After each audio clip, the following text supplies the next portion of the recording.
여당의 국회의원이자 코로나19 역학조사팀장을 지낸 가정의학과 전문의 신현영 더불어민주당 의원과 함께 얘기 나눠보겠습니다. 안녕하세요.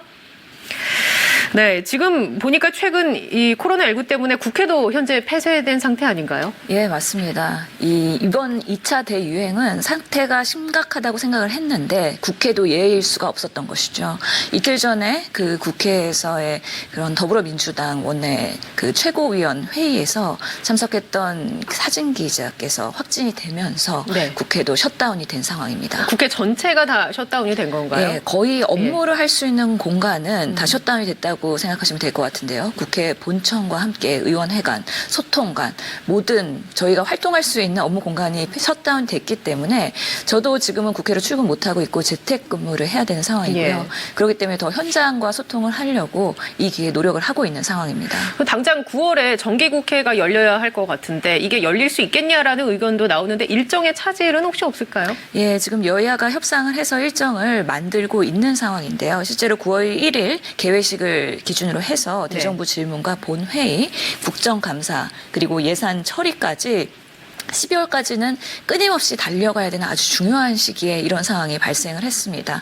아마 국회도 이제는 오프라인 회의에서 온라인으로 할 수 있는 효율적인 시스템을 세팅하는데 준비를 해야 될 것이고요. 네. 그런 부분에 있어서는 이런 국정감사 등 여러 가지 회의들이 일부는 그런 온라인 그리고 회의를 오프라인으로 하더라도 최소한의 사회적 거리 두기를 하는 시스템으로 계속 변화해야 될 것 같다는 생각이 들고 있습니다. 기사 보니까 온라인 회의를 위한 그런 시설을 지금 한창 이제 그 세팅 중에 있다고 하는 기사를 제가 봤어요. 예, 맞습니다. 네. 사실은 뭐 코로나 이렇게 장기화될 줄 누구도 몰랐지만 장기화되고 있기 때문에 국회도 항상 준비를 해야 된다고 말씀을 드렸고 예전에 운영위원회에 참석했을 때도 국회에도 코로나 대응 매뉴얼이 필요하다라고 피력했던 적이 있습니다. 지금은 갖춰졌나요, 그 매뉴얼? 예, 매뉴얼이 나왔기 때문에 그대로 예. 진행이 되고 있고 거리두기가 2단계, 3단계 있다에 따라 우리의 회의와 그다음에 네. 근무 형태 이런 것들에 대한 지침도 있는 상황이고요.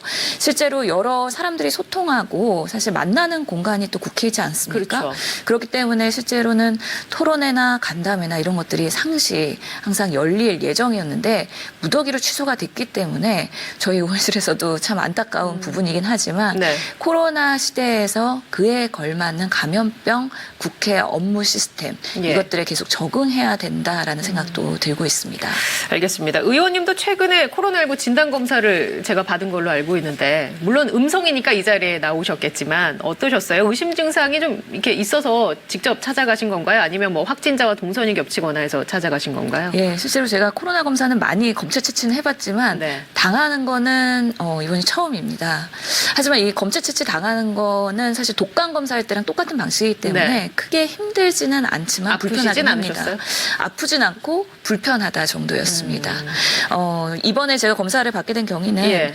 저희가 두 아이가 있는데요. 네네. 긴급 보육을 둘 다 사용하고 있습니다. 한 예. 명은 유치원, 한 명은 초등학생. 네, 긴급 보육을 하고 있고. 근데 예상치 못하게 둘째 아이의 유치원에서 같은 반 아이가 확진이 된 것입니다. 아, 그래서 이제 예. 가족이니까 혹시 예. 모를 위험에 대비해서 그 검사를 받으신 거군요. 예, 저희 아이는 밀접 접촉자로 분류가 됐고요. 네. 그렇기 때문에 저도 워낙에 활동 행보가 넓은 사람이기 때문에 좀 선제적으로 받기도 했습니다. 아드님의 결과는 어떻게 나왔어요? 아들도 음성이고요. 예. 해당 유치원 모두 다 음성으로 나왔기 때문에 사실은 크게 걱정하진 않아도 되는데 네. 더 큰 걱정은 긴급 보육을 못 보낸다는 것과 그렇죠. 그다음 14일간 자가격리의 보호자 역할을 누가 할 것이냐에 대한 그 집안의 걱정이 예. 훨씬 더 큽니다. 그럼 지금은 어떻게 하고 있는 상황인가요? 일단은 지금 긴급보육이나 학교의 돌봄교실은 가고 있는 건가요? 아니면 못 가고 있는 건가요? 지금은 여전히? 자가격리 중이기 때문에 못 네. 가고 있는 상황입니다. 저도 이참에 정말 학부모로서 예. 아이를 키우는 그런 일하는 엄마로서 다시 한번 코로나 시대에 그런 경험을 하게 되었는데요. 네. 실제로는 둘째 아이가 자가격리가 들어가야 되면 이 아이를 케어할 보호자가 필요한데 예. 더 어려운 것은 첫째 아이가 긴급 보육을 못 가게 됩니다. 둘째 아이로 인해서요? 예, 교육부 지침 가이드라인에 보면 네. 집안에 동거 가족 중에 자가격리자가 있으면 긴급 보육을 보내지 말라라는 지침이 있다고 저도 들었습니다. 그러면은 지금 아이들은 어떻게 누가 돌보고 있는 건가요? 실제로 그래서 첫째 아이는 온라인 계약을 했기 네. 때문에 수업을 계속 꾸준히 받아야 되고 챙겨야 되는 상황이기 때문에 때문에 제가 다 할 수 없는 네네. 내려이기 때문에 첫째 아이는 또 조부모에게 지방으로 내려가서 케어를 받게 할 수밖에 없는 상황이었습니다. 근데 이게 참 의원님을 모시긴 했지만 뭔가 워킹맘으로서의 고충이 굉장히 절절하게 느껴지는데 참 이 코로나 때문에 여러 맞벌이 가정부터 뭐 한부모 가정 엄청나게 많은 가정들이 지금 고통을 겪고 있는 것 같습니다. 이번에는 좀 의사로서 이렇게 무섭게 확산세를 타고 있는 이 코로나 상황을 어떻게 보시는지 한번 여쭤봐야 할 것 같아요. 물론 그나마 좀 희망적인 것은 어제보다 신규 확진자가 좀 줄었습니다. 이 추세는 어떻게 보세요? 더 확진자가 늘어날 것이라고 보시는지 아니면 이렇게 안정세를 가다가 조금 잡힐 거라고 보시는지. 제가 봤을 때는 당분간은 이런 상태로 길게 유지되지 않을까 싶습니다. 네. 아직까지는 뭐 조용한 전파, 즉 우리가 깜깜이 예. 전파라고 하는 비율이 늘어나고 있기 때문에 8월 초부터 네. 발생한 여러 가지 바이러스의 전파가 아직까지는 다 잡히는데 시간이 걸릴 것이다 예. 라는 생각이 들고요. 이미 많이 노출되어 있기 때문에 빠르게 찾고 빠르게 격리 치료를 해야 되는 어려움이 있는 상황에서 아직까지는 국민들의 협조가 아주 완벽하게 잘 예. 되고 있지는 않다. 그만큼 더 절실한 상황이다라고 보기 때문에 매일매일 뭐 300명, 400명 오락가락하면서 500명 이상도 나올 가능성도 배제를 못하는 상황이라고 봅니다. 지금 조용한 전파 얘기를 해주셨는데 깜깜이 환자의 비율이 보니까 지난 2주간 평균 19.4%였어요. 그리고 어제 지역 감염 434명 중에 33%가 아까 류미리 기자와도 살펴봤지만 깜깜이 환자로 나타났습니다. 빠르게 찾고 빠르게 추적한다라는 표현을 써주셨는데 이게 지금 상황에서 현실적으로 잘 이루어지고 있다고 보십니까?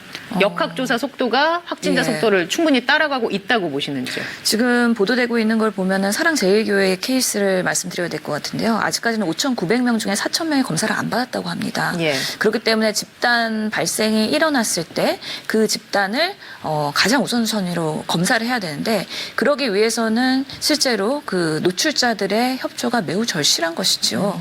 특히나 우리가 이때까지는 그래도 안정 추세에서 1차 대유행 이후에 여기까지 왔었던 것은 네. 그나마 시민들의 적극적인 협조 그리고 거리 두기를 어느 정도 강화하고 마스크를 잘 썼기 때문인데 이런 것들이 지금 상황에서는 좀 어려운 부분이 있다라는 거에서는 지금 저희가 말하는 K-방역의 그런 3K, 뭐 3T 뭐 이런 노하우들이 잘 적용되고 있지 않은 어려운 현실이라고 말씀드리겠습니다. 현실적으로 이제 방역 당국은 굉장히 노력을 하고 있으나 이게 현실적으로는 좀 속도를 내기는 어려운 상황이다라고 정리를 하겠습니다. 그러면 이제 이번 주 들어서 계속 나온 얘기 중에 하나가 거리두기를 3단계로 가야 하는 거 아니냐라는 목소리가 나와요. 일단은 뭐 2단계를 일주일 정도 연장을 하는 걸로 얘기가 정리된 것 같은데 의사로서 느끼시는 부분은 어떻고 또 의원으로서 느끼시는 부분은 어떨까요? 좀 다를까요? 예, 다를 수밖에 측면이? 없습니다. 예. 의학적으로 봤을 때는 이런 전파가 지속되고 있는 상황에서는 봉쇄, 셧다운하는 게 가장 효율적인 조치입니다. 네. 그게 바로 피해를 최소화할 수 있는 전략이기도 하고요. 그렇기 때문에 거리 두기를 강화한다는 것이 결국에는 바이러스 전파의 가장 근원적인 부분이고 네. 그러면서 3단계 격상의 필요성을 많은 전문가들이 주장을 하셨습니다. 저 또한 그거에 대해서 적극적으로 검토해야 된다고 이야기했었고요. 예. 하지만 여러 가지 고민과 검토를 통해서 정부 당국에서의 그런 생활방역위원회를 통해서 3단계 격상을 했을 때 득과 실을 검토를 했고 예. 특히나 의원으로서 정치인으로서 국가를 책임져야 되는 정부 입장에서는 이렇게 3단계로 셧다운이 됐을 때는 우리의 삶이 거의 봉쇄가 되고 그러면서 민생과 생활고를 어려움을 호소하시는 분들에 대한 피해까지도 고려하지 않을 수 없다.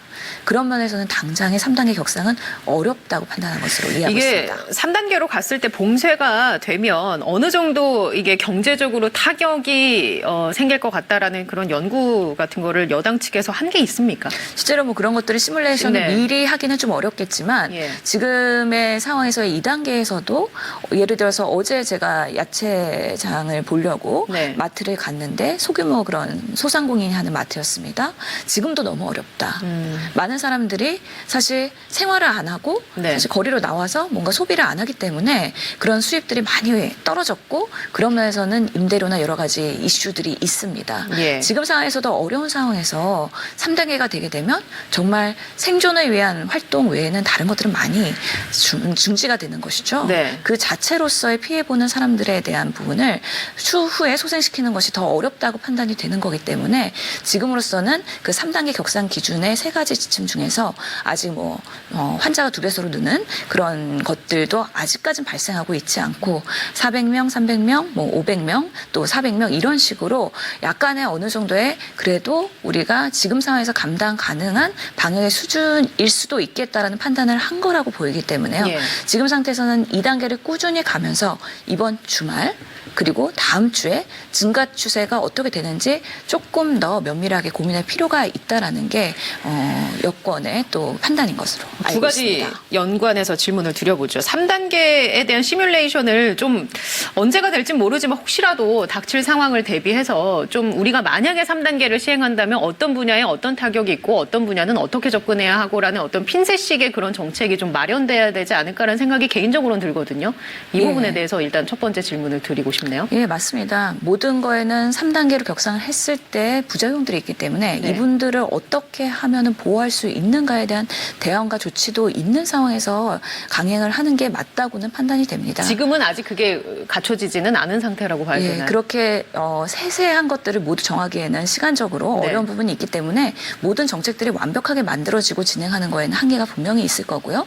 그런 면에서는 3단계 격상은 지금 상황에서 국면한 코로나19의 감염 그리고 이것들이 국민 건강의 여파와 생명에 얼마나 위해가 될 것이냐에 대한 고민을 먼저 하면서 필요성을 우선적으로 검토하는 게 맞고요.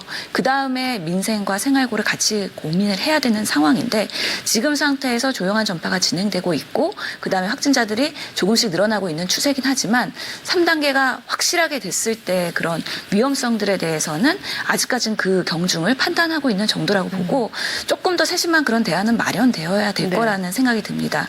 우리가 아직까지는 한 번도 경험해보지 그렇죠. 못했기 때문에 네. 이 3단계가 발생했을 때 초래할 여파들도 상당하다고 보고요. 네. 그런 면에서는 이런 취약자들부터 보호할 수 있는 정책도 정치권에서는 마련이 되어야 된다고 생각합니다. 네, 두 번째 관련한 질문은 2단계, 3단계 구간이 너무 좁은 거 아니냐. 이것을 뭐 한 4단계 정도 우리가 세팅을 해놓고 이런 수준일 때는 2단계, 3단계를 좀 왔다 갔다 하면서 하다가 4단계 정말 셧다운은 마지막 최후의 수단으로 하고 좀 구간을 좀 이렇게 여유 있게 잡아놓는 게 좋지 않을까라는 일각의 의견도 있거든요. 이에 네. 대해서는 어떻게 생각하십니까? 저도 합리적인 의견이라고 봅니다. 네. 실제로 지금 봤을 때는 2.5단계 얘기도 나오고 있지 네. 않습니까? 그만큼 1, 2, 3단계라고 하는 것들이 어떻게 보면은 우리가 이렇게 장기화될지도 몰랐고 예. 이런 최악의 상황에 대비해서 만든 거긴 하지만 그 구간이 너무 갭이 크다라는 거에 대해서는 네. 국민들도 느낄 것 같습니다. 그런 면에서는 조금 더 차곡차곡 네. 스텝 바이 스텝으로 정책을 만들어 가야 되고 어디까지 셧다운 할 것이냐. 예. 예를 들어 3단계에 가면은 우리 모든 생활시설 예를 들어 PC방, 카페, 네. 음식점 이런 것들이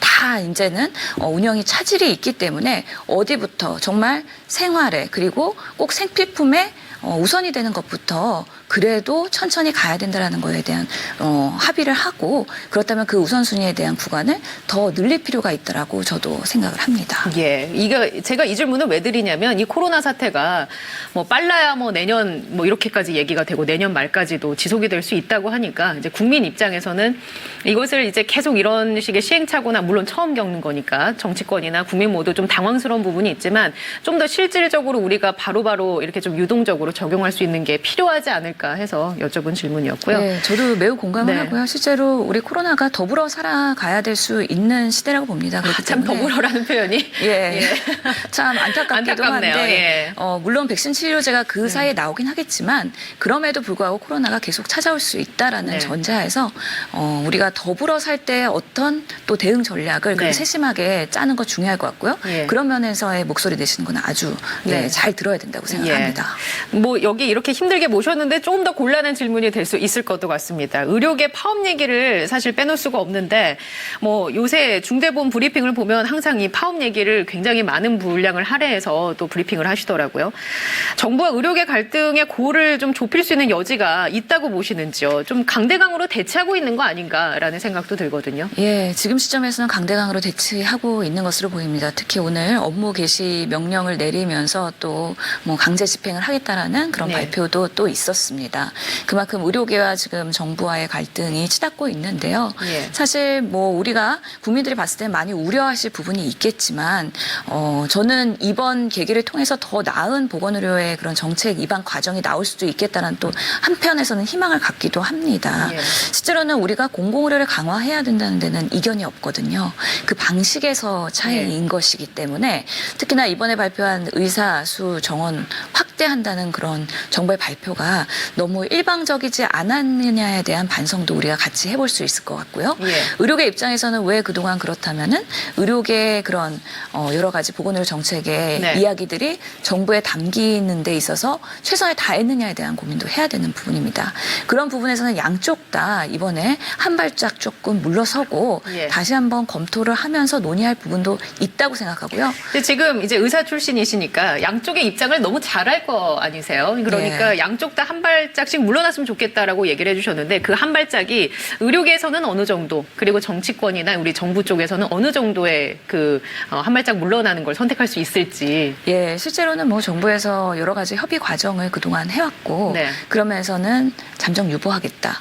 그리고 다시 시작할 때는 의료계와 소통하겠다라고까지 물러난 상태이고요. 예. 의료계에서도 이런 부분에 대해서는 충분히 그 진정성을 이해하고 그다음에 협의를 하려는 마음의 자세는 있는 것으로 알고 있습니다. 네. 그렇기 때문에 지금 이렇게 코로나가 악화되는 상황에서 이렇게 강대강으로 대치하는 모습은 국민들이 봤을 때 의료계와 정부한테 절대 다 신뢰가 저하되는 모습이라고 생각이 되기 때문에 그런 면에서의 더 지금 소통을 더 깊게 두껍게 그리고 더 절박하게 해야 될 필요가 있다. 그런 면에서는 어느 순간에는 타협이 될 것이다라는 저는 희망을 갖고 있습니다. 알겠습니다. 국민의 한 사람으로서는 이 어느 정도 합의가 최대한 빨리 좀 나왔으면 좋겠다. 이게 여파가 또 일상생활에 미치는 여파가 워낙 크니까요. 네, 맞습니다.